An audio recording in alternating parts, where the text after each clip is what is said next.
Welcome back to Empire Watch, the channel where we look beyond the slogans and headlines to uncover the real mechanisms of global politics. Today we conclude our series on China. And in this final part, we focus on something that often remains hidden from the spotlight: China's soft power, its global image, and the reputational risks it faces. Because in the modern world, great powers don't win by GDP figures and naval tonnage alone. They win by trust. And this is precisely where Beijing faces its hardest exam. Why is it that China, despite having the largest standing army and the second largest economy, still struggles to make the world truly trust it? Let's dive in. Once again, let's emphasize, in today's world, superpowers don't just win with armies and economies. Their true strength is measured by trust. An alliance must feel safe. A partnership must look beneficial. And the future must seem shared. And this is exactly where China runs into obstacles. Beijing has poured vast resources into infrastructure projects abroad: roads, ports, pipelines. At first glance, it works. Loans are fast, construction starts quickly, and bureaucratic delays are avoided. For many countries in Asia and Africa, this is convincing, but over time, distrust emerges. New governments review contracts. Citizens ask, why is the debt so high? Why did they bring Chinese workers instead of hiring locals? And what happens to this port in 10 years? What began as symbols of friendship often turn into sources of political controversy. China's diplomatic style adds to the challenge. Traditionally, Beijing preferred quiet talks and long games. But more recently, the so-called wolf warrior diplomacy has become prominent: sharp statements, public notes, aggressive comments. At home, this is seen as strength. Abroad, it feels like hostility. A telling example: Beijing recently appointed Liu She, known for his combative rhetoric, as special representative for European affairs. He once dismissed post-Soviet states as third-tier players. Now he's China's envoy to Brussels. Unsurprisingly, instead of sympathy, Europe responds with caution. China also invests heavily in media and culture, building TV networks, supporting film projects, funding festivals. But abroad, this often feels less like culture and more like state PR. A recent case illustrates the problem. During a military parade in Beijing, an open microphone accidentally captured a private conversation between Xi Jinping and Vladimir Putin about living 150 years. Reuters broadcast the clip, but soon Chinese authorities revoked its license and demanded deletion of the story. Reuters complied, but stressed that the material was accurate. To global audiences, this looked like pure censorship. And censorship hardly boosts soft power. The same goes for business and academia. Modern science and technology depend on trust, predictable rules, data protection, freedom of research. In China, however, companies face sudden audits, opaque restrictions, and heavy controls on sensitive topics. As a result, firms and universities diversify risks, shifting projects abroad, opening labs elsewhere. It's not protest, but it weakens China's reputation as a reliable partner.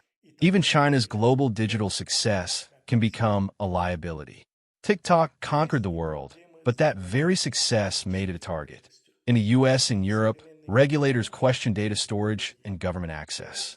In August 2025, the U.S. Congress again debated splitting TikTok, demanding that international operations leave Chinese jurisdiction or face bans. Users love the app, but regulators see a security risk. Commercial victory becomes a political vulnerability. The Chinese diaspora is another double-edged sword. Millions of students and professionals abroad should serve as cultural bridges. But early in 2025, several U.S. universities reported cases of pressure from student associations linked to Chinese consulates. The stories quickly spread in Western media, raising doubts about Beijing's people-to-people diplomacy. Young Chinese abroad, accustomed to open discussion, resent living under double control. And with that, the most precious resource of soft power, sympathy through people, begins to erode. And of course, censorship itself. At home, it is routine. Abroad, it signals something different. It will be hard to debate with us. We don't tolerate difficult questions. Companies, universities, NGOs all add extra legal and reputational filters before working with China. What was meant as soft power dissolves into caution and fine print. As a result, China looks very different depending on where you stand. For much of the global south, Beijing remains an attractive partner in development. But for developed democracies and neighbors, it is a strategic competitor met with caution. This is not a sudden crisis, but a sticky situation. Every new project comes with a list of questions and doubts.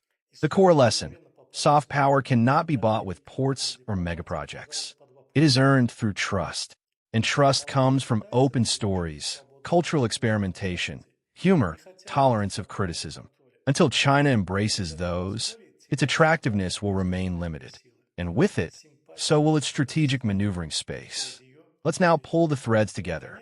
China today is an enormous industrial machine, a technological laboratory, and a disciplined political system with global ambitions.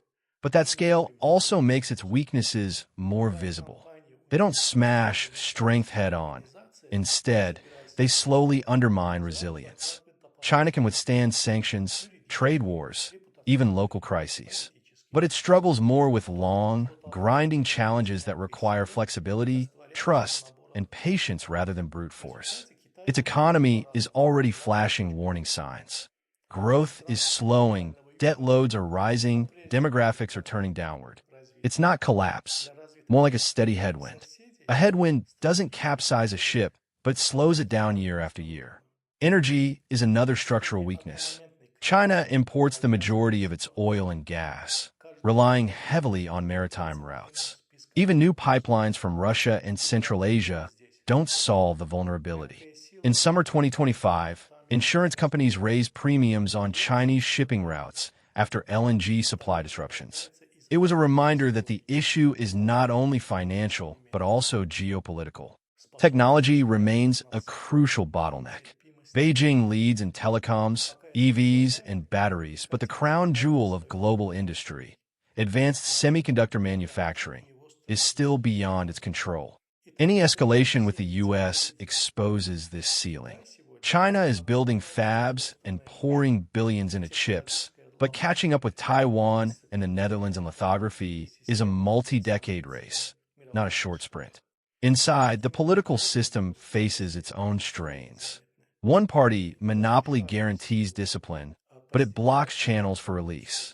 Young Chinese, especially those educated abroad, come back with different expectations. They want modernity without fear. It's not yet revolution, but it is a clash of mindsets. During the 2022 COVID protests, we saw how quickly this tension can flare. The government's reflex is always the same: tighten control. But the tighter the screws, the weaker the climate for innovation. Externally, the more China shows strength, the tighter the containment networks become. The Belt and Road expands influence, but doesn't always build sympathy. New elites challenge deals. Citizens question debts. Investors hedge. This creates what we can call a tax on distrust.